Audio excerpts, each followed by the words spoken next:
We are on the air. Okay, welcome to the March 20th meeting of the Kennebunkport Planning Board. I'm going to first mention that minutes are being taken over the from the recording, so please use a microphone, including us guys. Right. Okay. The attendance, we have a full board. How about that? Okay. The minutes of the previous meeting. I didn't have any problems with them. Did No. you guys? Since you were there? Okay, can I have a motion? I'll make a motion to approve the minutes. Second. All in favor? Okay, the agenda. Okay, we have 3 items tonight. The first item is 190-101, Lord and Harrington, the Sanctuary, Sebago Techniques. Is the, welcome back. Sorry about your loss. Thank you. Yeah. Sorry. Thanks. So last I was here is I did the initial completion. There was a couple of follow-up items with that, which I sent a letter to the board, some cleanup on the application and the cover letter, which I assume you've all gotten that.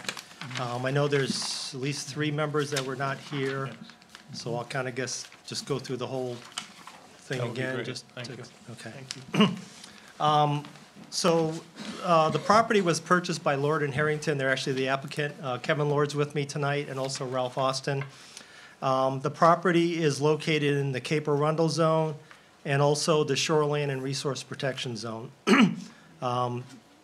Because of the Resource Protection Zone and Shoreline Zone, there's really no building envelope on the property. So the residential use there it's a non-conforming use in this area. So what they're looking to do is a one-time 30% expansion of the non-conforming structure. The house was built in 1976, and there's no records in the town office that any expansion has occurred. So what we're proposing to do is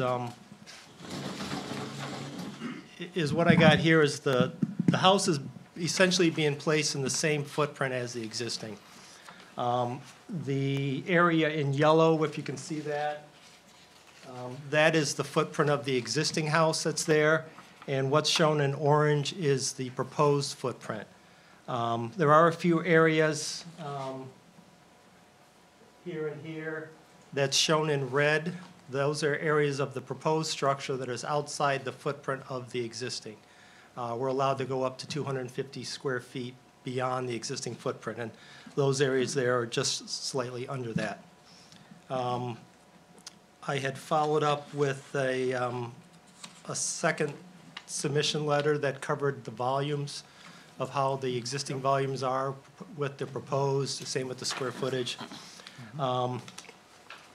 Essentially, we're trying to keep everything in the same area without disturbing much more than what's out there. The driveway's going in the same spot.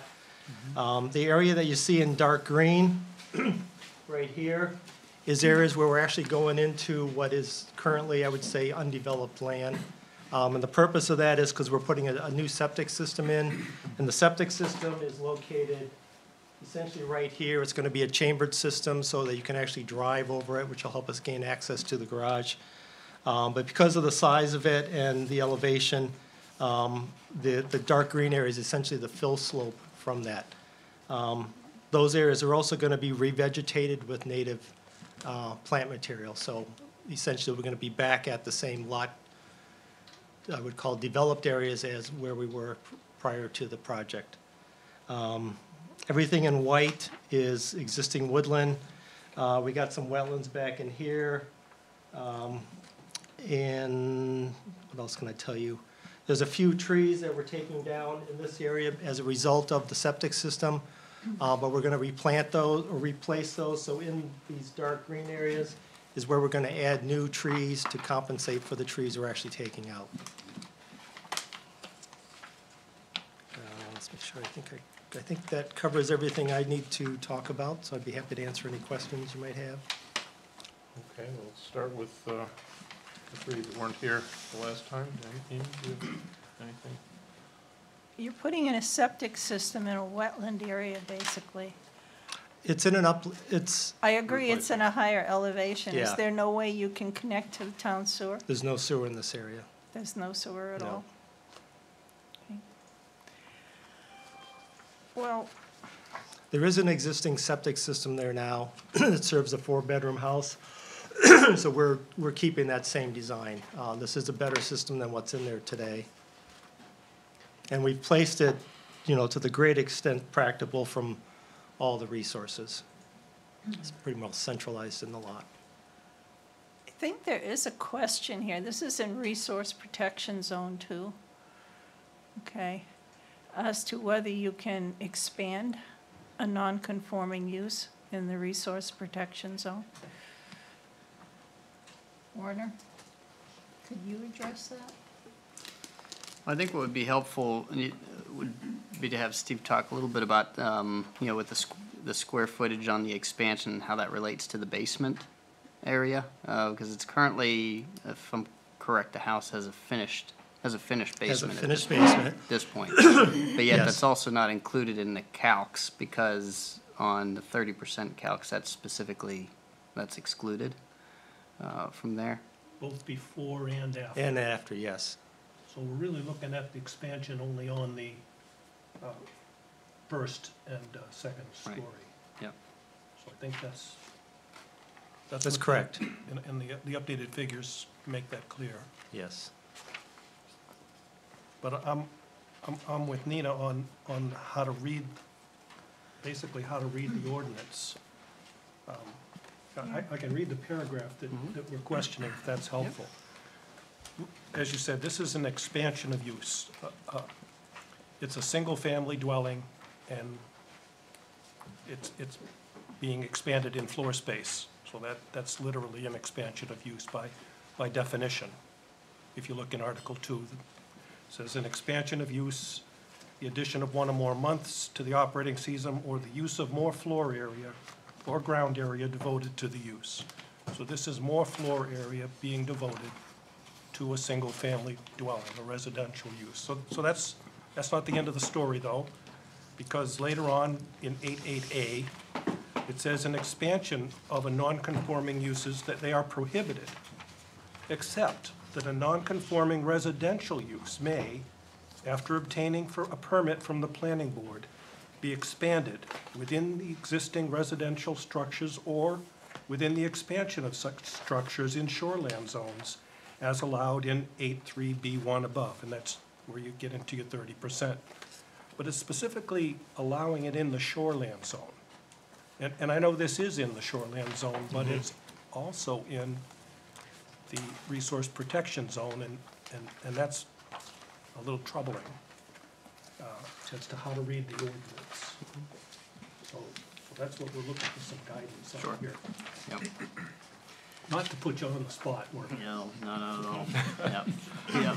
So, and I think I've discussed this with a number of you all, and I think one of the things that also comes into question, and what makes this application a little bit tricky, is with why is it initially shown in the resource protection zone to begin with, and you have likewise similar properties that surround Lake of the Woods, but yet when you look at the map, as it identifies those properties, they are all specifically carved out of resource protection and just have the shoreline zone. If you look at all of the homes surrounding that area except for this particular one is not carved out. So to some extent, there's also a little bit of a question on map interpretation as it relates to resource protection here. But if you interpret it as being in the resource protection zone, if you wanted to take that position, Yep. that this lot, unlike all of the other similar lots, is in the resource protection zone, then how would you read the ordinance? Yeah, well, and I think, adding additional square footage then maybe not necessarily volume. We've talked about, those before where volume doesn't necessarily, Right. it may not constitute an expansion, of the use at that point. If you were to say. That's right. Vault a ceiling, just as an example, is not gonna constitute additional floor space and would, I think, still be a permissible, expansion. But the additional square footage, I think that's a question, that's a tough one to get through. Well, I think as a planning board, we don't question why it was put in the resource protection zone, but we have to take it as is. It says it's in the resource protection zone, and so we would have to follow through as to whether this is an expansion of use in the resource protection zone. Well, in fairness, I thought that whether, the exact boundaries of the resource protection zone were clarified to us by the code enforcement office. They don't come, from the maps, those are an approximation. Right. So we're looking for guidance on that. Is it in or is it not? At least that's how I would interpret it. If Warner were to go to is this DEP or is it Maine Fish and Wildlife, and say to them, look, we need a clarification. It looks like there's a mistake here. If they were to put in writing that Right. that the lot isn't, then I think Yeah. I'd be happy with that. Yeah, and a number of years back, when shoreland zoning maps were being redrawn at that particular point, this specific issue was brought up. Yep. The way the description reads is that it's a map layer that is managed by inland fisheries. And the verbal response that I received from DEP at the time was essentially, oh yeah, well, look at that. And when I made a request, for them to make that modification, I think it fell on deaf ears at the time. Again, just because it's a map layer that's maintained by, a separate, completely separate entity. Well, no matter whether it's maintained by a separate entity or not, it stands that it's in the resource protection zone right now. That's what it Well, and sounds And that's we up for can't you make all a to- decision that it's not in that zone.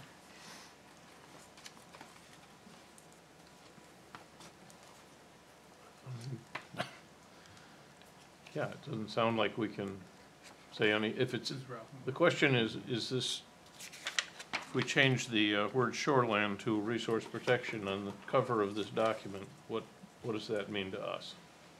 What does that mean to approving or not approving? Right, exactly. And I think you come down to this paragraph 88A, which I'd ask you to read in the ordinance. But that only covers shoreland zones. That's my point, Yeah. yeah. Which means that it doesn't give you It the says expansion in the resource Expansions of protection zone. non-conforming uses are prohibited, Yes. except for this case in the shoreland zone. Right. So you can make a case that says, well, this is in the shoreland zone. May I Just make a happens to case? be in the Cape Arundel Zone too, and it's in, Yeah, and it's in 3 the zones. Resource Protection Zone too. For the record, Ralph Austin. Yeah.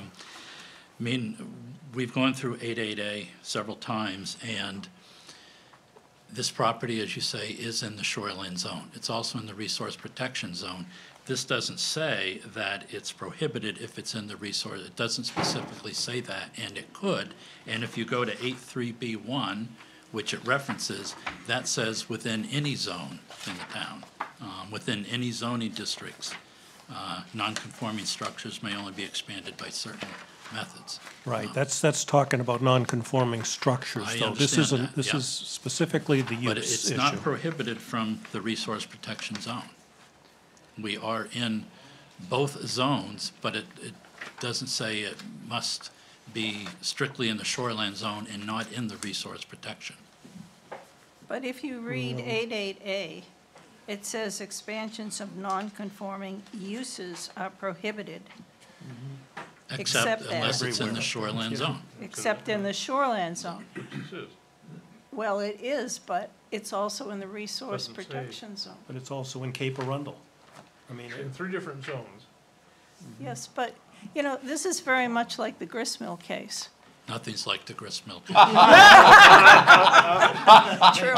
Yes, But agree. in terms of the zone arguments, the court came in and basically said you have to look at each zone separately. And you can't just say because it says you can do it in the shoreland zone, you can do it in the resource protection zone. Right, because the resource protection in that case had a specific, according to the court and the opponents, a specific prohibition against what was being attempted. There is no specific prohibition against an expansion in the resource protection. But there's nothing specific that allows it. No, I think there guess is, that's Ralph, is the way you can read this to say, expansions of non-conforming uses are prohibited. Point, end of story. Unless you're in the shoreline except zone, in this case, in the shoreline. which zone. we are. Okay, so that's how you would read it. Yeah, I mean, obviously it's up to this board how they interpret it, but I think that would, from our opinion, that would be a stretch to say because it's also in another zone, therefore it's prohibited. It is in the Right. zone where this is allowed. I think I can read it that way. I think that's how I would interpret it. Just if you read the 8.3B1 in conjunction with the 8.8A, where it says within any zoning districts, the 30% is allowed. It doesn't just say within shoreland, or it says any. So I think if you read 8.8A in conjunction with 8.3B1, So I have to say, I've spent hours looking at the language on this particular one, since Tom was kind enough to ask me to be the case manager on it. And I'll say to Neil, look at that, and I've done this several times, but remember that we're talking about two different nonconformances. The first is the nonconforming use, and that's having a residence. All right, doesn't matter, nothing about the lot line, nothing about, just the fact that there's a single-family residence in the resource protection zone. That's nonconforming use. Oh, for some reason, you can expand it, though, because 8.8A says you can if it's in the shoreland zone. Separate from that, we're gonna talk about, and I have another question, on it being a nonconforming structure. Forget about the resource protection zone aspect of it. Were it not in the resource protection zone, my understanding is that this would still be a nonconforming structure because it is closer than 75 feet from the wetlands. Correct. All right, and you're not proposing to change that, but let me challenge you for just a moment on that, all right? If you look at, I think it's 8.3B5.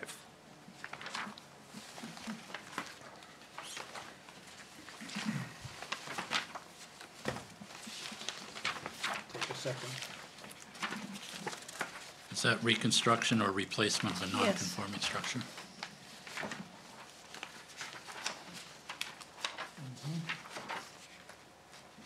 Reconstruction or replacement of a non-conforming structure, and it says, if the total amount of floor area and volume of the original structure can be relocated or reconstructed beyond the required setback area. In other words, you're replacing it. If you can move it when you're replacing it, forget about expanding it for a second, but if you can relocate it such that it is now conforming, that you got your 75 feet, then you can't, no portion of the relocated or reconstructed structure shall be replaced or constructed at less than the setback requirement for a new structure. So I think if we're gonna go down the route that says, we're really gonna focus on this being in the shoreland zone, I think we have to look at, is there a way to give up that 15-foot issue that they've had for the last 40 years and fix that as a part of this replacement? When you say the 15-foot issue, then, Am I reading that correctly? That there's a 60-foot proximity to the up, kidding. okay? And that the requirement is, if this was just a normal shoreland zone situation, you would have to be 75 foot away. Is that the only structural nonconformance that we have?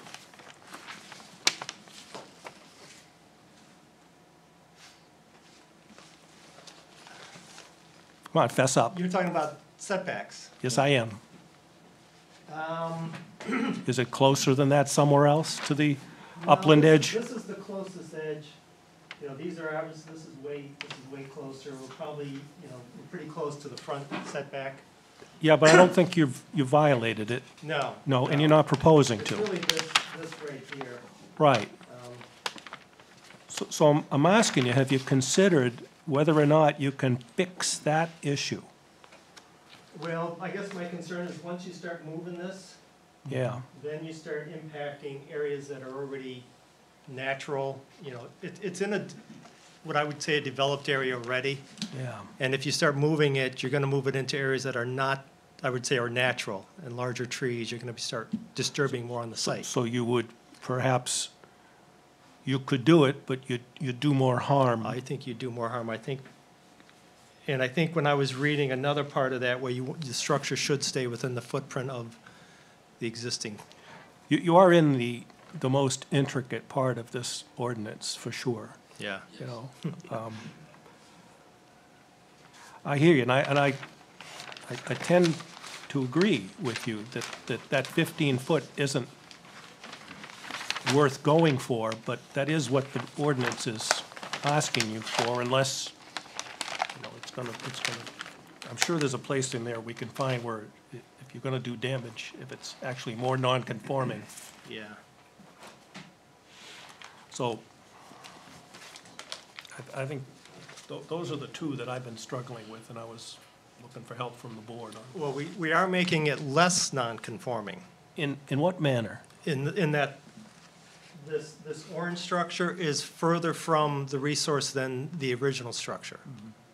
So I'm not, Or you're still within 60 feet of it at that point.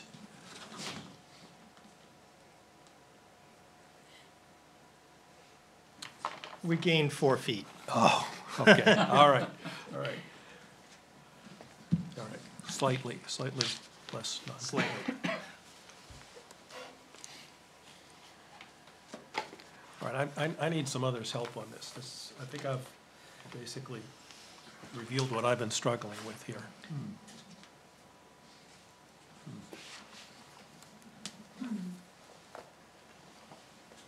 Let me just also comment, I do think this is in keeping with the neighborhood. It's better than what's there, in that the septic is being updated. I do worry about, you were just clearer to me than I had understood before with respect to the trees, but you mentioned that, I think at one point in the drawings, that 23 trees are being taken out? Probably about that. I didn't count them, I know I saw that number on the. That's on the about print. right. And we're replacing the same number that were taken out. Okay. That's a lot of trees. I went and I saw a wonderful talk about Yes. our town and its trees that I a won't distinguished believe doctor gave over the weekend. And And this is a heavily wooded lot too. I mean, this whole property has some very I large trees. understand, And they've I all been. understand. I'm going to reiterate Ed's concerns there. I think what the ordinance says basically is that if the total amount of floor area and volume of the original structure can be relocated or reconstructed beyond the required setback area, no portion of the relocated or reconstructed structure shall be replaced or constructed at less than the setback requirement for a new structure. And I think it's very clear from the ordinance. Well, the words are clear. I wondered, was it written in order to prohibit somehow expanding the volume, No, in it's some not. arbitrary way? You think not? It's to bring it into more conformance. And that's the whole, Yeah.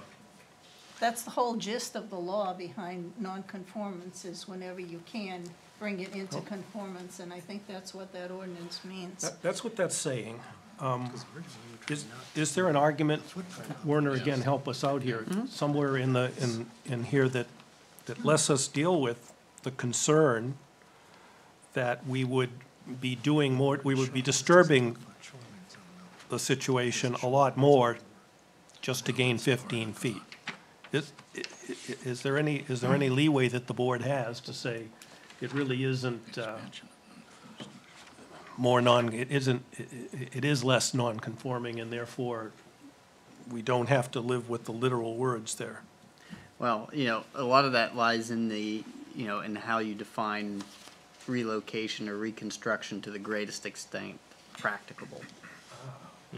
And I think that's, what that does is that, I believe what that does, it gives you the opportunity to look at the site overall and say, okay, so what is, and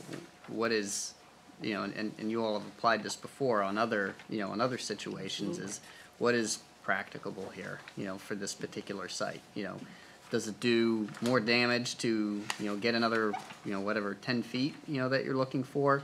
Or does it make sense to keep it within the existing area because of, those considerations? I'm looking for those words. Well, it's in. When we've looked at structures before in the resource protection zone and the shoreland zone, there was no way to relocate them. When we changed the footprint, for example, on the Mill Pond, the house that's being constructed, there was no way to move that foundation that you wouldn't be impacting setbacks. I mean, if you look at that section 5, it's got 3 paragraphs, which, more, but the first 3, which almost have contradictory provisions. You have the sentence that you read in the first paragraph.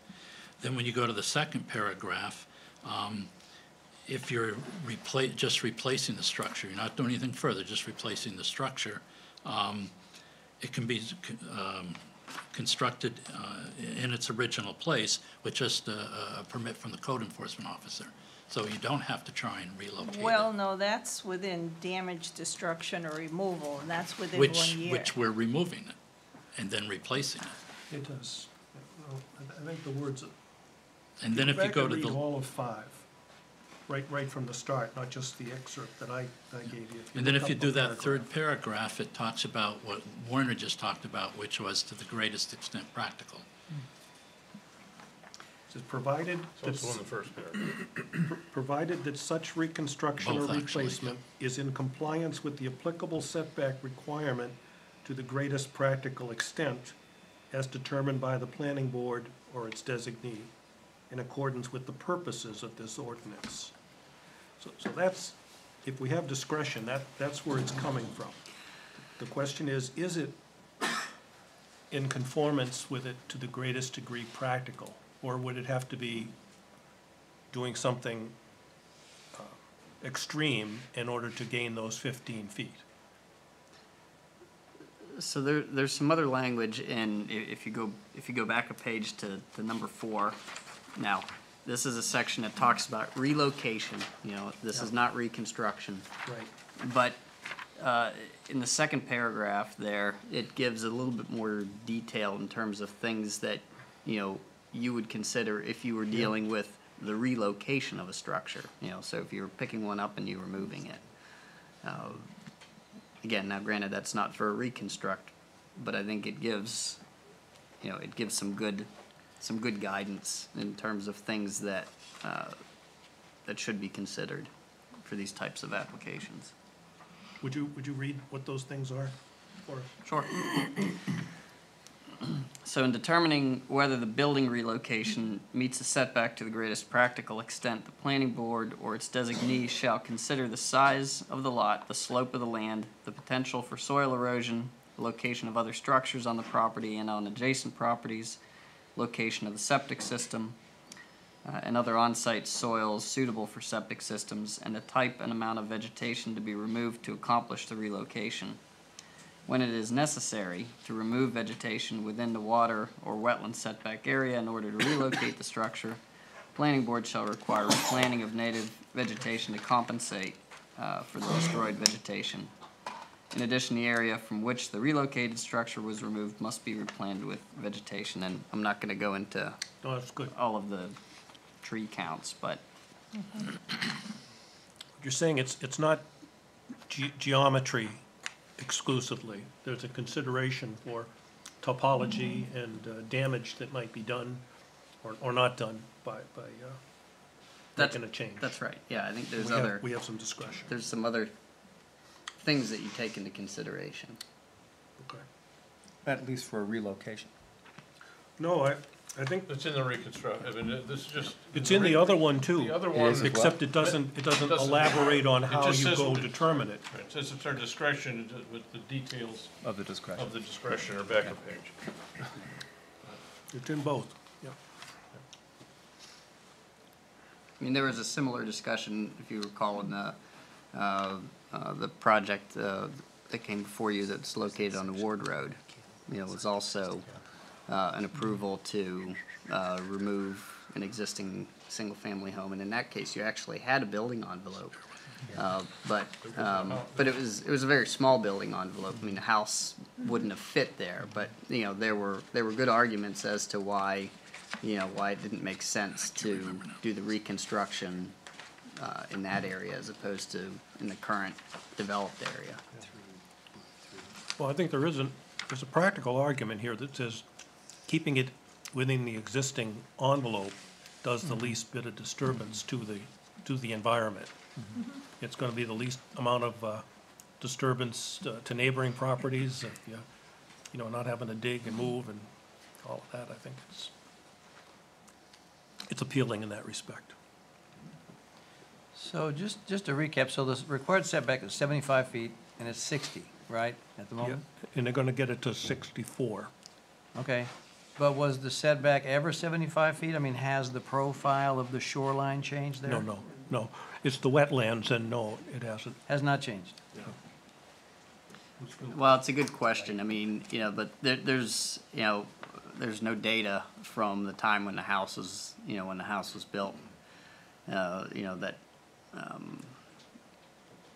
you know, I don't believe we have, you know, anything, you know, from the 70s when the house was built, you know, for that particular site. That would have indicated, you know, well, maybe it met 75, you know, in 74, but because of erosion, it's now, you know, now made it non-conforming. Okay, But so. we don't have that data. So because that's saturated soils, the slope is gonna be very shallow. So, you know, like maybe, I don't know, 1 to 12, so, okay, just a hypothetical. So, would there be any benefit to improving the drainage from that area in order to expose more shoreline going out into the wetland area? You know, put a big pipe in there, drain it off, that would expose more shore, a greater distance of shoreline? I don't know if that's legit. I don't think so. It's hard for me to even see Okay. it as shoreline. It's the upland edge of the wetlands. It's Okay, about but the best I can. Okay, well, Yeah, honestly, I don't think that shoreline has ever changed. No. It's, Lake of the Woods is pretty much a standing water, and the shoreline in that area along here pretty much dives straight down. oh, straight It down? it dives pretty Pretty steep, steep? yeah. And I can't imagine that ever Okay. changed to get another 15 feet. Yeah. I mean, if you look at the topography on the site plan, I mean, that's pretty much the only flat spot on the lot. You know, everything beyond that, you know, I mean, the topo starts to, you know, it's pretty tight. Okay. Neil, do you have any questions? I have another one. Okay. I knew you would, but All right. We have, as you know, in our ordinance, conditions that have to be met in 1010A. And if I can find them, I'll read some. Okay. And also, in 1010B, guidelines for shoreland and resource protection zones. And one of the causes for site plan review denial is that under 1010A1N, okay, the proposed use will have an adverse impact on significant scenic features or on significant wildlife habitat, which could be avoided by reasonable modification of the plan. There's also another one under B1, which reads, B1D, will not have an adverse impact on spawning grounds, fish, aquatic life, bird, or other wildlife habitat. Now, I know that we lose something like 988 million birds a year in the US from bird strikes against glass. And 40% of that or more is due to residential buildings that are under 39 feet. You're in a very significant wildfowl area with thrushes, blackbirds, as well as your usual ducks and geese and so forth that don't fly as much. But I know that bird strikes are a very serious problem. And because you're in a resource protection zone with all that lake around you and all those wetlands, and because you're in shoreland zoning, I would ask that the planning board make it a condition on this new house, which has so much more glass than the old one, that it be bird-friendly glass or bird-proof glass. And considering the size of that house and what it looks like, I don't think that would add very much more expense to that house. But I think it would save a few birds in Kennebunkport. I don't know what bird-friendly glass is, but I'd be. There are a maybe- couple of manufacturers of Okay. bird-friendly glass. There are all sorts of ways to make it. Some of them not so visually aesthetic in that it's etched glass. But some of them now have coatings of UV material, and birds can see UV, whereas they can't see clear glass. Interesting. And it's transparent, so you can see through it. Okay, well, we can research that, and And I can give you the names of a couple of Yeah. manufacturers. that'd be good. So to me, that's extremely important, and, considering the area you're in, I would have to look at a denial if that weren't the case, because you've got so much glass in this new house. No, that'd be helpful. You can provide us with any of that. So you can get that to add for putting into As a the condition. conditions. If that's what we're gonna impose as a condition, I'd like to make sure that it's an achievable condition. That's all before we, Yeah, and I don't know, I Well, can't hold answer on. that. I don't know if You know, Kevin has does- any. does Anderson do this, or, Well, I've heard of it, but I haven't researched it. It's definitely, it's not fiction. Sorry to say. You can't keep a feral cat either. I come prepared.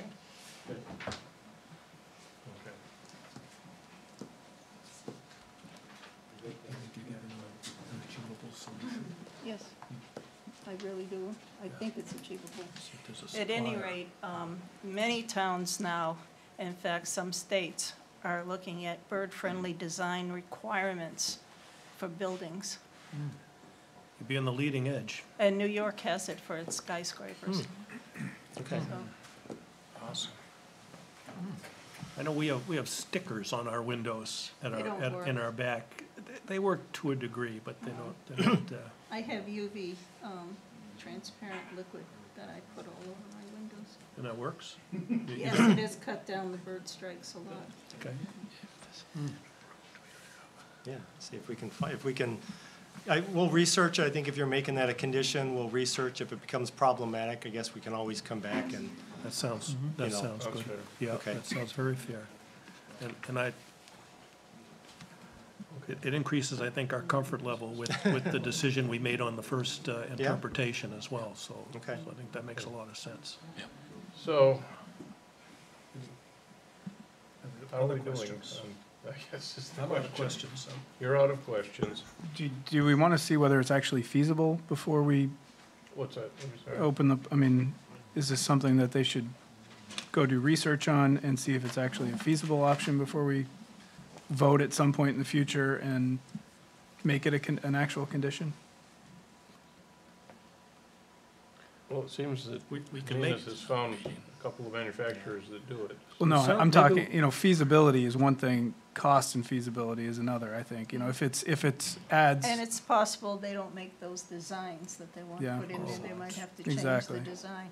It's quite- But, you know, we can accept that and go ahead with, is it public hearing? Yeah, we still have to get a Yeah. public hearing. Yeah, we could go ahead with the public hearing and then wait and Okay. see what that is. Well, I still had. What's your schedule We look still like have on this some anyway? questions. Well, on the I just had one question. So I did notice that the separation between the septic system and the water well is 100 feet. That seems to be okay, but the water well's kind of old. I mentioned this last time. I was just concerned about the quality of the potable water. And, you know, you could verify that with some testing, take some samples, and I know there's some companies around here that must do water quality testing. Well, the point on the water is that they Well, would get it's- an occupancy permit if the water isn't Okay. working, isn't right. All right, so they're gonna True. test it anyway, right? Sorry, I didn't hear what The- your the- question was. He was asking about the quality of the well water at this point. And is that not normally part of your occupancy permit portion of the world? Yes, yeah, we typically want, to see that there's, we receive a water test. Okay. All right, that's good. Is it fair to say, I mean, I know it wasn't quantified on the drawings, but Nina's impression, I hadn't picked up on, I believe she's right. But would you confirm that the surface area of glass in the proposed structure is significantly higher than the amount of glass in the existing structure? I would tend to believe it is gonna be higher, just me knowledge of what the existing house is like and Yeah. what the proposed house is. Okay. I think you can tell just by looking at, this is the proposed house, which I failed to show. That's a lot of glass. So, this is the side facing the ocean. This is the back facing the majority of the lot. So you can just see, just in this picture, you have a whole, almost second floor that has more glass than what's there. And in your packet is photographs of the existing house. So one is an east view, the ocean view, and the other is a west view? Correct. Yeah. Yeah. Okay. So I guess it's okay with you folks, I'm gonna open up the public hearing, so. Would like to know if we have any abutters that would like to speak to this? Any other residents or anybody that would like to speak to this particular item? Well, then I'm going to close the public hearing then. So, Ed's preparing the finding of facts, which obviously isn't done yet, but are we prepared then to, I don't want to vote until I know, whether you need to, for example, change the design a little bit for bird-friendly, or whether you can get the bird-friendly glass and what the cost is and everything. Okay. I don't think it's that extraordinarily expensive. I think if you just have a coating on it, it would work. Just reading looks like a lot of big commercial building applications, I'm trying to look it up. Yeah. Warren, do you have the Wi-Fi password? Yes, but if you call those people, usually you can say, what do you have for residential? Do you know anyone who has residential? And they will know all the other manufacturers around them. I'll call Maine Audubon. Maine Audubon also, yeah, that would be good. Just out of curiosity, Werner, are you aware of any other, because there's a lot of new building around that area on Ocean Ave, are any other structures putting this type of glass in? Not that I'm aware of. Okay. Continuing to the next meeting. They haven't Yeah. come before the planning board. I know, but Tom, What we really We're need is the fine. time away. okay, Ralph? we're fine continuing to the next meeting to do research on that. If that's Okay. helpful to the board. So, we Con- will continue continue to the- to deliberations at the next meeting. So, if But the I board's did agree- close the public hearing, so Yeah. that part of the puzzle is gone. Yeah, it's really just researching this Just one issue. doing this research, and we'll see you next time. Okay, All right? great. Very good, thank you. Thank you. Okay. Item 2, 190202, Donald and Kelly Jenkins, Peterson Design Group, authorized agent, initial review for removing a single-family dwelling and replacing a new one on a more conforming location at 25 Pier Road. Just for information, we saw that, all of us saw this a year ago, this area. That's All right, all but that's two right. of us saw the same house a year ago. Oh, really? Yes, Oh, because they had because Pearson Doneth came here and said they were gonna do all these wonderful things oh, I didn't know to that. fix it up and make it a heating year-round system house. upgrade. That's right, that's right. Heating system. They were just gonna replace the heating system and a few other things. That's not connected to anything, is it? No. No, it's wireless. You don't want it to fall. No, I don't. I'm not aware of the history of the property, other than that Doors. the people that just bought it several months ago approached my office, Peterson Design Group, to ask us to work with them to see what could be done with that property. So I'm Eric Peterson from Peterson Design Group in Kennebunk. I've spent a fair amount of time with Werner going over this property before they even bought it. We sat down and talked about what could and couldn't be done, and wanted to make sure we had all our ducks in a row as far as quantifying where we would take it.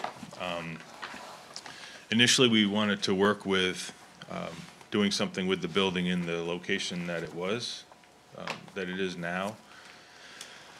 But the whole lot is within 75 feet of the water. It's sort of almost looks like a wharf. We suspect it might be filled land. We just had Gillespie do some borings for us to see what the soil condition is there as far as bearing for a foundation. The issue is the existing house, the portion of the existing house, coming right along for me. The portion of the existing house that's closest to the water, the floor level is currently not 2 feet above the flood elevation. It's in the flood zone currently. And so the flood elevation is 11 right there, and the floor level is 11.32. So it's not 2 feet above the flood elevation that would make it flood-proof, and it's hard to change that building in a way that makes it flood-proof. The odd thing about this lot is, as you know, the town holds new construction to the more restrictive of two flood zones, either the current flood zone or the proposed flood zone. And in most cases, the proposed flood zone is more restrictive, and therefore we're held to the higher standard. In this case, the proposed flood zone is actually more favorable than the existing flood zone, which is almost non-existent, right, Warner, elsewhere in town? So the issue is, in that case, we're still held to the tougher standard, which is the current flood zone. So what we're proposing to do is remove the existing building and relocate it in a location that's the most conforming location it can be on the property. And so I talked with Werner at length about that, and he suggested that we rotate that rectangle and move it closer to the street so that it's no closer to the front property line than is the current front of the existing house, and it's dramatically further away from the water on the front side, if you can picture that. I think you all have the binder that I sent, which I hope was comprehensive. Seemed like there was a ton of material in there when I was putting them all together. And everyone got the agent authorization letter for some reason didn't make it in, and Mr. Simmons, somehow yours got sent back to me and I sent it again, so I think everyone's got that now. So if you've looked through your packet of information, you can see that we've documented the existing building area and building volume, and what we're proposing in this case is not an expansion of any sort. It's slightly under the volume of the existing building and quite a bit smaller footprint-wise. Certainly the area that's covered now, right now the house has some area that's living area and some area that's, on the survey it's labeled as deck, but if you've seen the property, there's a pretty substantial wraparound porch that's covered. We have a much smaller porch on the new proposed building. And then Werner suggested that we take, instead of adding a deck, that because this is in RP, that we use the remainder of our lot coverage that we're allowed as patio instead of deck. He said that it's preferable to the town to have that balance of that lot coverage used as ground surface patio rather than a structure, rather than an elevated structure. So we've tried to respond to the guidance that we've gotten from the town as far as proposing a building that meets the sort of the greatest practical extent language as much as possible. It's a smaller footprint. The building itself is a smaller footprint on the ground than the existing building is. We are not larger in volume or area or lot coverage than is existing. The new building will be elevated in order to meet the new flood zone in every respect. So it's 2.75 feet higher than the proposed flood zone. What else can I think of? Trying to think of, there's some fencing along the front of this property on the water that would come down. There would not be fencing. We'd keep the same basic lot in that there are some retaining walls that go all the way around 3 sides of that lot right now that we intend to keep as is. There are no trees on the lot at all. If you've seen it, it's just a wide open plain with vegetation and structures, and that's how we're not proposing to take any trees down because there aren't any. So other than that, it's on town water and sewer, so the septic and water question aren't a question. Other than aesthetics, I think as far as land use, I think that's it in a nutshell, unless everyone has questions for me. Is this on pilings? Is that how this is gonna be? Yeah, it's gonna be almost treated like a house in the sand dune, where we put it on piers, on a pier foundation, so that if and when that does flood, the flood waters will just run underneath it. So there's no mechanical equipment in that area. There's obviously no living space. That's how you meet the flood ordinance, is that all of those things have to be up out of the, 2 feet plus the adjustment for the NGVD, which is that 0.7 feet, so 2.7 feet above the proposed flood elevation. Your patio is not going to be raised? No, What is the patio going to be constructed of? we haven't really gotten that far yet, but I figured it would be like flagstones or flat stones on the ground, some flat pavers or something like that. Do we need to have pervious materials? No. No. Okay. No, it's, whenever you look at for my guidance, I look at the coastal construction manual, in terms of, what's more preferable in terms of for structure in, in a flood zone. And arguably having a flat, having a patio on a flat surface versus, a wooden deck, that potentially could lend itself to greater waterborne debris, the more preferable in this case would be having a patio, ground level patio, as opposed to, more, say, construction material, in the flood zone. I have a question, Werner. 1 year ago, exactly, well, March 21st, the planning board approved a change from a seasonal house to a year-round house at this location. Since nothing was done to make it the year-round house as was planned here, can this be a year-round house?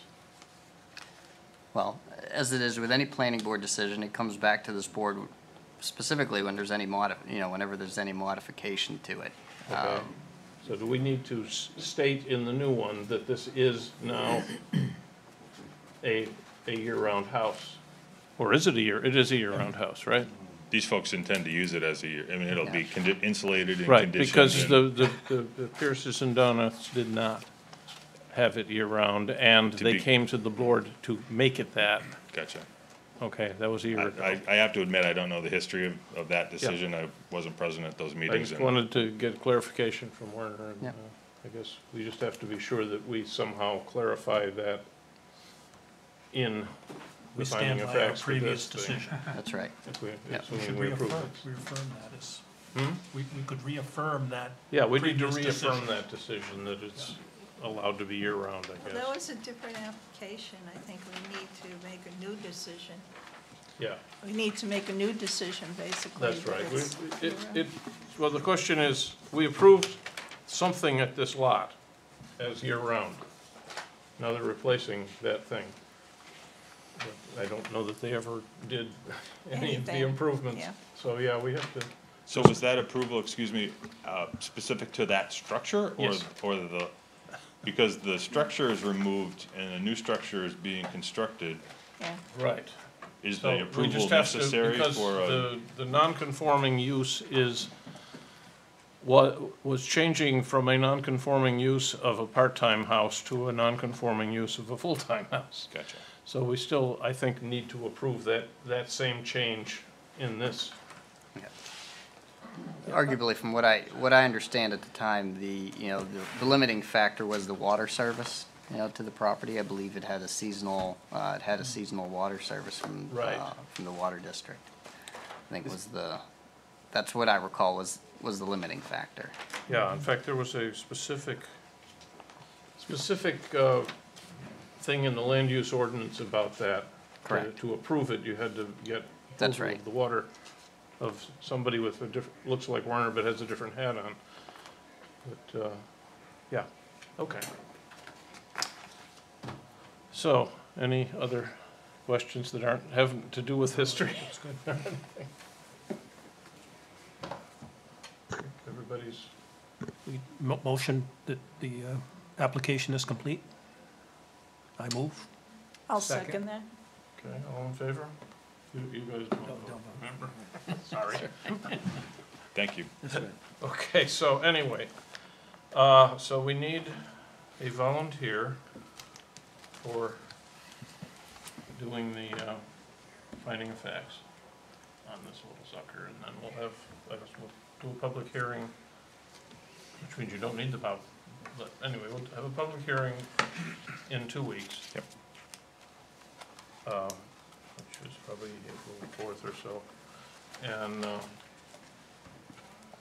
so we'll proceed now, just in terms of volunteers from this board. I'm not looking at you, you just happen to be in the way. You were looking at me, but I'll do it if you want. I can, but I will not be here on the 17th. Is that when we would be reading the finding of facts? Well, yeah, I can't be here the 17th. okay, I'll do it, Tom. okay. Here, a gift. Oh, thanks. That's the, That's the full that's the one finding of facts and the minutes of the meeting. from the Donuth, yeah. Okay. And I did that finding of facts, and I was incredibly verbose, so it's not, you don't need to do it quite. Verbose is okay. I don't mind. Anyway, thank you. Thank you. All right, one more item, and that is Jim Logan, and he's going to tell us all about item 190201 Apple Blossom Lane, Longview Partners LLC authorized agent. So,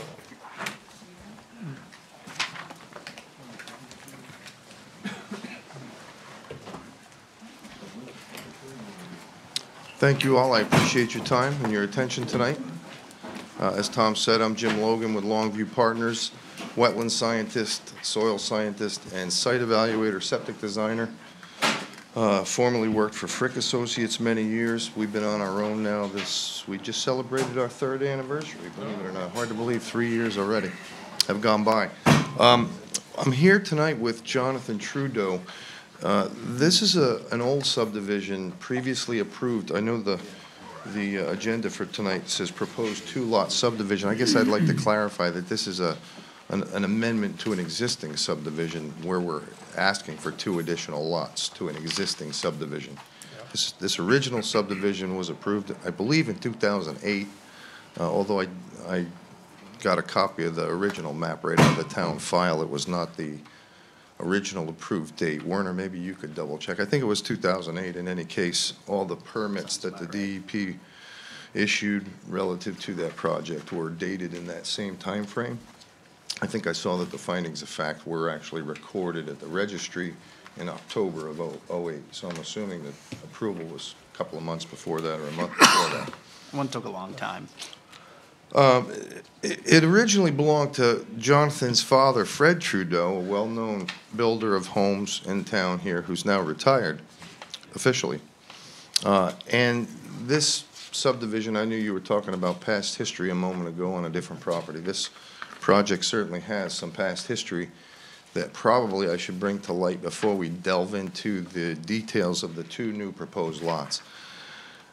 Mr. Trudeau bought this back in the day and started making lots and selling lots. And at some point, and I think Werner was just, you were fresh, I think fresh in town maybe around that time, or maybe shortly after you came in. Brian Shaw maybe was still here? Yeah. In any case,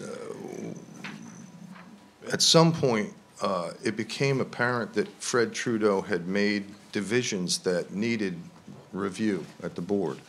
And so, sort of after the fact, we scrambled to provide adequate information. I did the work back in would have been '04, '05, leading up to what we submitted in '08, in the way of wetland delineation and the kind of work you do for a subdivision when you go to municipal review versus the kind of divisions you make every 5 years by not appearing before the board and asking for a subdivision approval. So consequently, we had this 7-lot layout. I think at the time we went to the board, 3 or 4 of the houses were already built, which obviously presented a challenge. Lot lines were already created. They were cast. They were fixed. I think the lot in question that brought this to the board last time was so-called lot number 3 on the plan. Excuse me. If you see, there was a piece of roadway that went in there that actually went into the back lot and was abandoned as part of this review that got the approval. So we ended up with a 7-lot approval that sorted out the previous lots that had been divided off already and sold. And we made conformance with them and got approval through the town at that point. The big remaining lot at the back, lot 7, was, I believe at the time, the only one that had no house on it. And it was intended to try to get a subdivision that was not quite meeting standard up to standard, which is what we did in '08. And we got the approval to do that. So Jonathan came back to me, I don't know, maybe it was a year ago or so, and said, gee, I got my house on the back 22+ acres out there. And shortly after that, I pass him in town, and he says he's got a sister that's from out of state, and sister all of a sudden wants to come home. She's been away long enough, and she would like to come home. And so right away, she knows Jonathan has 22 acres out there, and gee, do you think Dad left enough land out there to build another house? And so he came to me saying, is there something we can do? We kind of went back at the 22 acres, reevaluated soils and the wetlands there. We do have the presence of a stream that they initially crossed when they built the original Apple Blossom Lane. That had all of its appropriate and attendant DEP, Natural Resources Protection Act permits. So what we yielded here is the potential for 2 proposed new lots. This is in the zone that requires 3-acre minimums, net acre minimums, that is subtracting out wetland areas and any easements. And we've provided, at least in a sort of a sketch plan sort of a way, an update of wetlands. Like I say, the soils for septic. We have shown 2 potential building windows in each of the 2 lots. In order to accomplish this, we need no extension of infrastructure. The road can stay as it is. The road, Apple Blossom Lane, as it was built, had enough frontage on it for the creation of these 2 additional lots. We were a little bit creative in the making of this lot, because you do have a requirement for a 200-foot lot width. And at that particular corner, we had a bit of a pinch point, but we still have acreage to do it.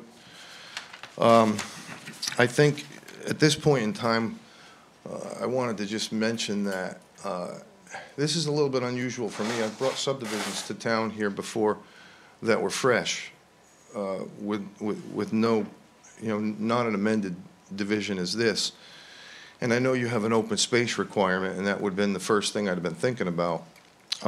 The original subdivision approval had no contemplation over open space. So one of the things I guess I would ask the board right from out of the gate, would you consider a waiver request for open space in the typical fashion it's provided for?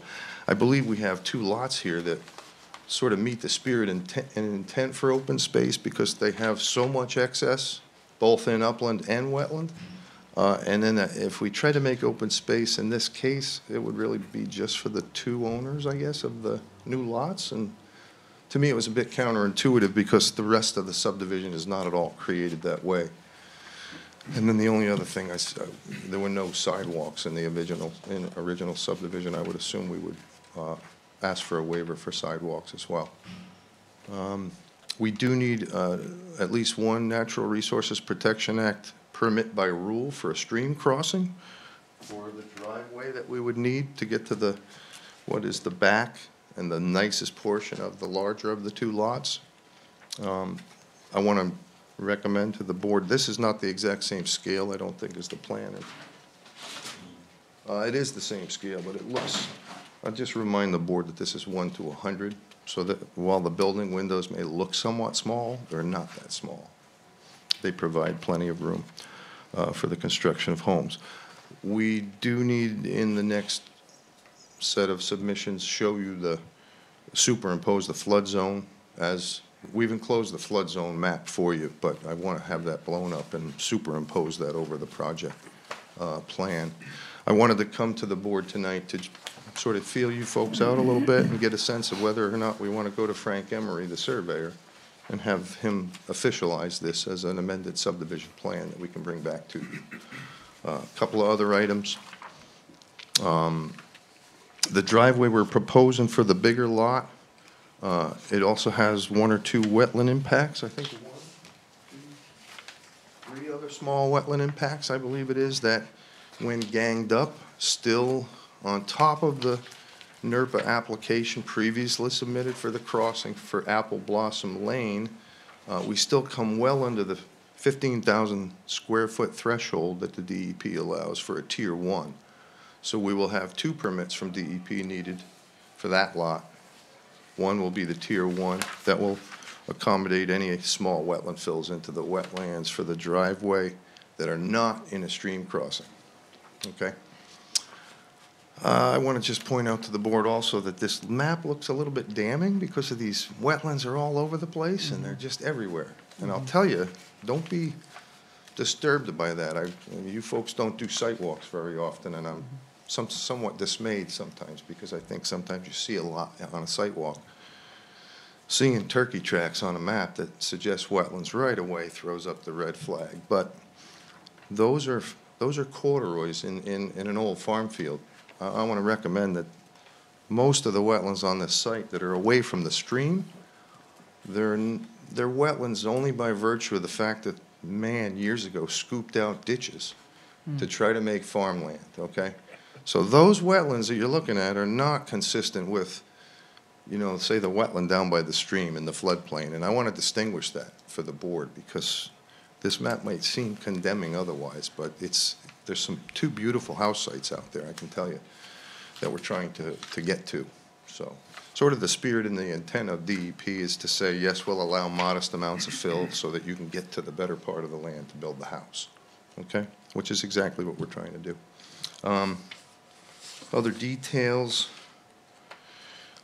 on-site septic, we're going to have private wells, so I know we're going to need a hydrogeology analysis that will indicate that it's safe drinking water can be had and that nitrate plumes from the septic systems won't affect the wells negatively. And I got to talk to Jonathan about that. I have to have a sub to do that work.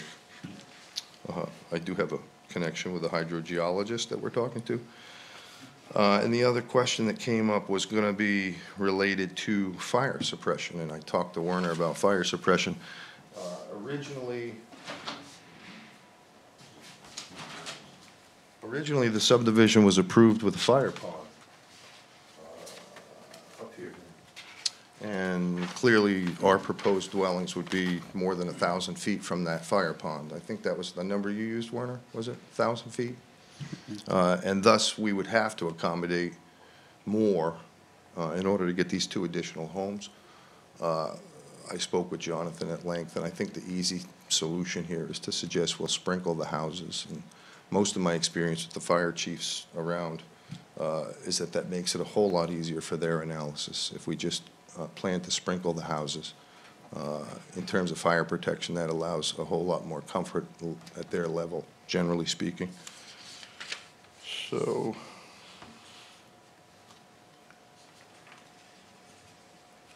I would expect to provide eventually for the board's review a high-intensity soil survey that would map all the soils in the proposed new lot area.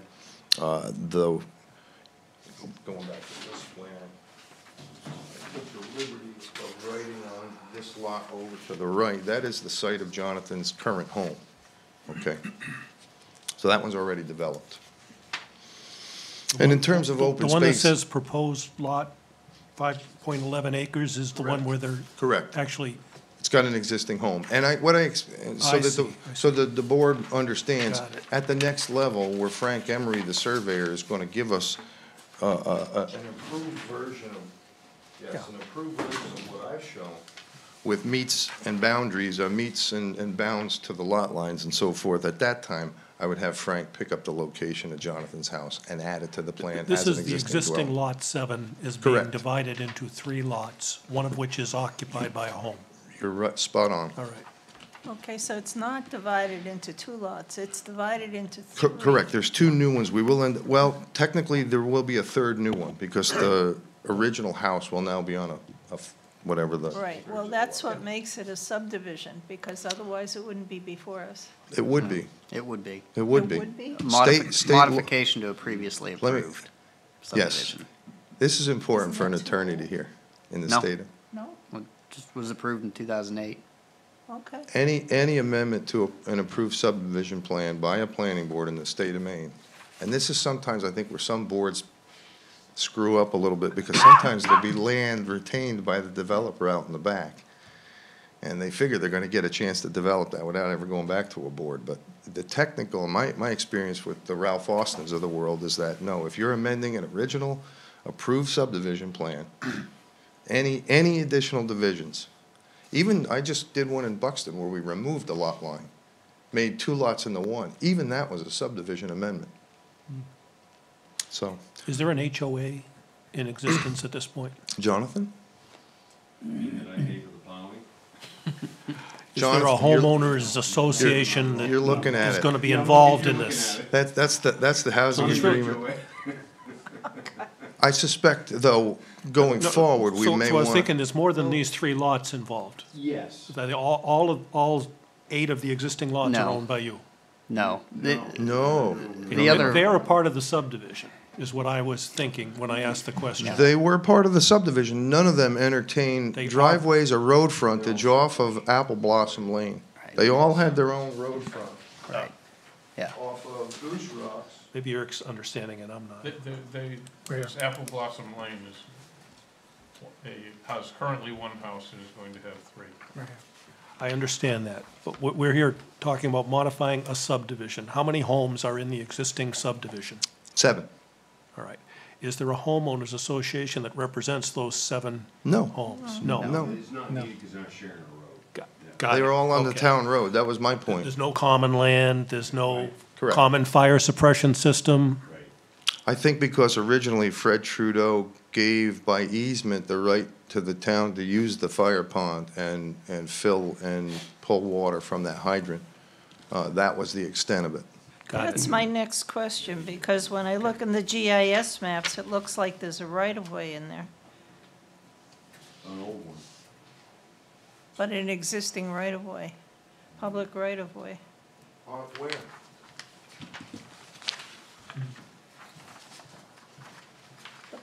Public right-of-ways are on the GIS maps for the town. Yes, but that was, I can speak to that. Is that the right of way that goes out? No, it's, That- it's the right-of-way that was Goes to originally Israel. shown on this plan, which was abandoned Yep. at the subdivision stage of That's 2008. That was and I tell you what, I could take serious issue with the people putting GIS information together because they interpret air photos incorrectly all the time. Except I shouldn't complain, because that's the Fair Employment Act for soils and wetland scientists. We're forever disproving things that were wrongly added to maps. About security. Yep. You know what that is, Nina? That is the outline of the old Phil driveway that was there, that was abandoned. And there actually was, to be fair, there was a right of way that was there at one point. It was you know, created on But paper. it was extinguished, But it was abandoned during By this. deed? correct, yes. Okay. Okay.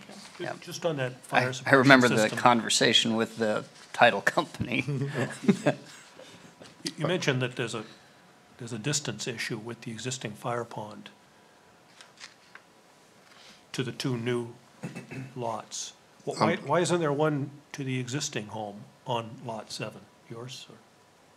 Couldn't tell you. That's a good question. I couldn't tell you that. Don't know. Don't know. Okay. So maybe there is. Well, there's water that goes across it, but I don't think, was it ever any? You don't smoke or anything, right? I mean, No, I don't know. all right. Yeah, I mean, I wouldn't know what to do with an existing home. We certainly can address the new one. No, I understand. It just, we were questioning the distance on the two new ones, and it looked like it's about the same, so. I don't know that issue was ever, that was dealt with or that it was specifically addressed. As to adding another fire pond at the, back in 2008. So you don't think there'll be some nitpicker on the board that's gonna question the thought of creating a new third lot that doesn't have the proper distance to the fire suppression pond? I think whenever you look at the requirements of what you have, in the regs, you have options to All right. choose from. Okay, so Yeah. be careful. Well, That's all. ultimately, the fire chief's gonna have to look at Yeah, the from a practical perspective, the town's not, and I can speak for the fire department in this regard, because it's been made clear to me, the town's not interested in any more fire ponds. Right, they don't last. Hence my, Oh, yeah, they're hard to upkeep too. The maintenance, fill in. yeah, maintenance issues Yeah. surrounding them, they'd much rather, And they'd my much rather either experience- have hydrants or 13D systems. right, alternatively, the tank configurations, there's been fire suppression tanks we've proposed in the past for subdivisions, big 5,000-gallon vaults in the ground, and they don't hold water well either, and are hard to maintain, so Yep. Yeah. I think we're seeing a trend, the sprinkle system answer seems to be the Right. one, and I know in the last 10 years, a lot of companies have popped up that are doing And the homeowner then has a real vested interest in keeping that Well, maintained. yeah, lessens the insurance too on the house. Oh, good point. it. Alternatively, I've heard from some people that have had them go off by accident and cause all kinds of insurance damage because they're computer-driven or something, so. And there's always an unintended consequence, We'll all pay more insurance now because, the rates will go up. Okay, so basically what you're doing is you're turning a 7-lot subdivision into a 9-lot subdivision. Yeah, that's correct, and what we would do would be to eventually, when we have a sense that you're comfortable, is renumber the 3 new lots Yeah, accordingly. but I think when you make things out, you need to correct some stuff. It's lot 8 if there's 7. There's a lot 8 in there. Before we go to lot 8, you're gonna need to change your map thing, number there, which is incorrect, to 15 from 12 on your application. Oh, map 15 instead of map 12? Yes. Okay, yeah. I can throw my partner under the bus for that one. He's the one that put the application together. Oh, somebody else, you're always blaming somebody else. No, there's only 2 of us, there's only 2 of us to blame. It And doesn't then- go very far. And then you're gonna have to come in and give us the acreage of the full subdivision. And, you know, with maps of the full subdivision, I think it's not just The whole, 20. why do you need the acreage of the lots that are previously existing? They're previously existing. That's not part of your But review. you're changing You're changing a whole from subdivision. the subdivision from 7 to 9, so you have to have the whole subdivision Okay. stated on. Yeah, Okay, it's not Okay. 22.36 acres, it's the total amount of the acreage, and then you're changing one lot and dividing it further. So, Which is easy to do, So too. Yeah, no, it's not. yeah. I'm not sure Frank had that on the original plan. We'll do it. Do we have to look at the previous, oh, God, that's, yeah. Possibly, possibly. So, Well, I mean, I guess, Those did Mylars the must be other, on file. did the other subdivision, when it was approved, were there waiver requests in there that need to be considered for this? I mean, Yeah, I have no idea, Yeah, I considering. think, Oh, I was hoping to gosh, the board wasn't thinking of mining through the previous I don't wanna approval from mine through the 2018. previous- no, we don't, No, we're but- gonna But if get there you to do that was, for I'll us. tell you should why be I in the say approval. that. And I'll tell you, with all due respect to the folks keeping the records in the town hall, and there was a change of guard there a few times. If you're familiar with the filing system for subdivision plans, they're out in the back. And the records, they're not that complete. You know, and it changed from Audrey at one point, the old secretary, who's now out in the clerk's at the front desk, and it switched to Lisa Harmon. And so she had a hard time even putting they had Fred Trudeau's information in the wrong file. It was in a different subdivision. So I had to sort that out to the best extent Well, I you've could. already started then. then, Oh, no, you're correct. It's just that it's a very incomplete record is all I'm I saying. know. So, And you're gonna have to say the proposed number of lots has probably changed from 2 to 3. It's actually 3 yes, lots. yes, that you're that's making absolutely there. true. Yeah. It means I still can't have chickens. Because isn't that part of my father's thing, there was no chickens allowed? No chickens, no mobile homes. Yes, that's right. Those will Chickens be are our, allowed, we'll no have a few mobile deed homes. restrictions. it's farm and forest, it sounds like farm is Well, okay. you've No got no- wetlands, you should have ducks. So he had a thing with chickens, was he gonna allow horses or just no chickens? Usually. You're the one that has to decide.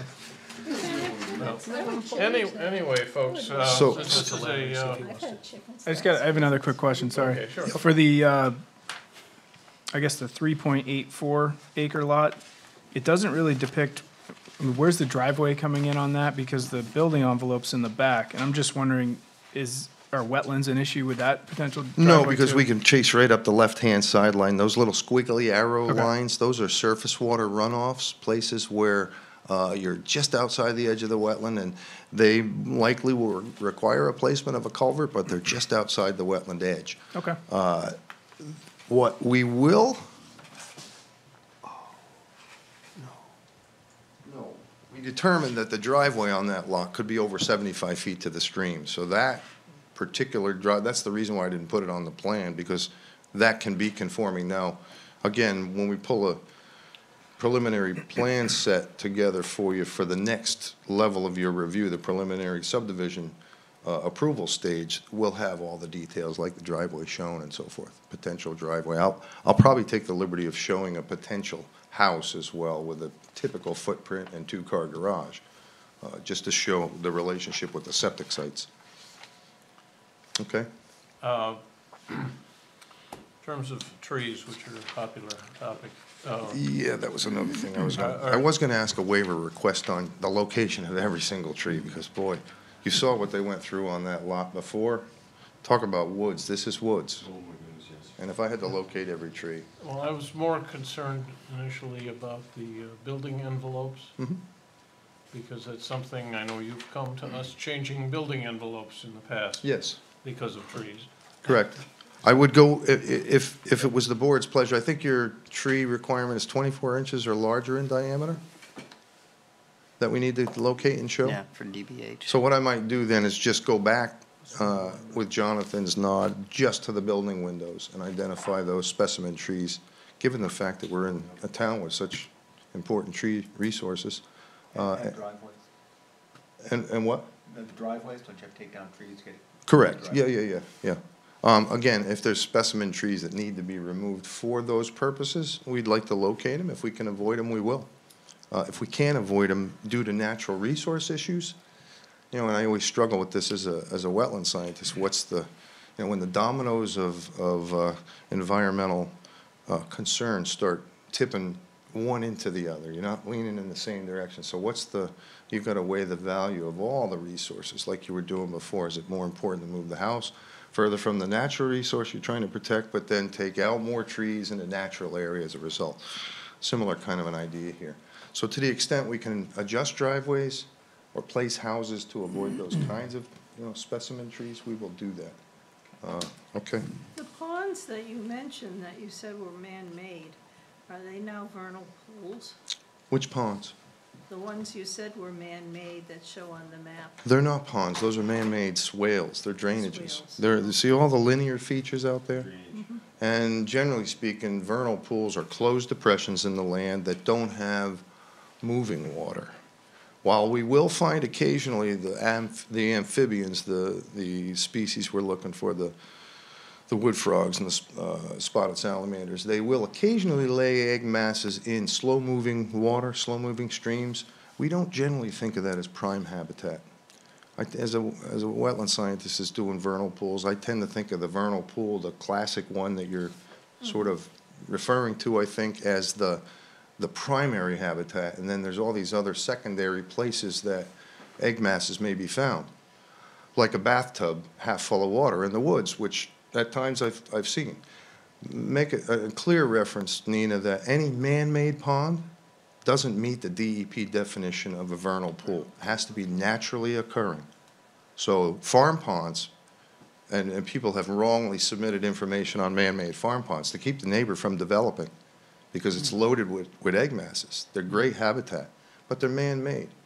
And we do take consideration of that, but we don't treat them like the naturally occurring vernal pools that have a 250-foot zone around them that we need to limit tree clearing, which is essentially what we do when we have significance. I'm happy to say there's no vernal pools on this property. That would have been the second thing I told you about if it was there, because that's an overriding factor in any development. Do you have any concern about abutters? Do you have any abutters that are going to object to this? There are mostly people in the subdivision already that are up on Goose Rocks. So no is what you Do they think? know about this yet? I don't think we, Yeah, quite a few of them do. Okay. do we? Right. I think Lisa- when he. Does Lisa have to notify at sketch plan? Not for sketch No. plan, yeah. Okay, so they haven't officially been notified, but they will be for preliminaries. Right. No, we're just sort of talking about what might be a gotcha, or, I mean, you brought it here for that type of conversation. I can tell you That's the that only reason I raise it. this whole back section behind where the two houses are is all wooded right now. There's no houses back there. I don't know, these are divided, those are they not? There are, there's a couple lots in the end that So- stretch all the way out of Arundel Road. Big lots. Huge lots. And presently, there's no development in the rear at all. Even the houses, quite frankly, from the two proposed house locations, again, a site walk would go a million miles here. The two proposed I house think we sites, do We a site do walk. sidewalks. Okay, and well, I haven't- We'd I've love never- to walk with you. I haven't had an occasion where it's happened, so if you'd Okay, like to have well, a site last- walk. The last one we did was Binnacle Hill too. Okay, well, I missed that. I did the work for it, but I don't know that I was on that site walk with the board. I was there with the DEP and the Inland Fisheries and Wildlife, though. So if it would be the board's interest to go see it, I have no issues with taking time to walk it. Yeah. These wetlands that we got to cross, minus the, I'll tell you, though, this is not an easy site to access. There's a high degree of pucker brush, high degree of pickers, invasive species, I'm sorry. It's not just the people from Massachusetts, it's, kidding. No, there's a high degree of really tight honeysuckle and bittersweet, and particularly, there's a wild rose that grows that is just the thorniest and most nightmarish thing. Not particular good bird habitat species. I just either. cleared all that from my land. Yeah, well, you want to bring the machete and you can clear a path for us. It took I a tell you, chainsaw and an you could excavator. very comfortably, though, drive to the cul-de-sac, and we could easily walk to this building Yeah, site, and that's very representative of the rest of the land. We toured Binnacle Hill after it had been flagged, for example, you know, Mm-hmm. then sort of gave us a good idea of where the, Well, where the special trees were, for example. Right, and we haven't all done that that good work stuff. yet, So so you're not ready for that. in the event, yeah, if you want to have a site walk, let us get some of that work done then, Yeah. and prepare for it. We would, We'd like to have a sidewalk. Okay, okay. And basically, it'd be coordinated with Lisa, Yep, and she'll get a hold of us as to when we can do it. Okay. Need a good outing. and typically you would want then to see proposed lot line, maybe the angle of the driveways going out to the building sites. My septic sites would already be flagged, the wetlands are already flagged in blue out there. Right. Yeah. Okay, we can do it.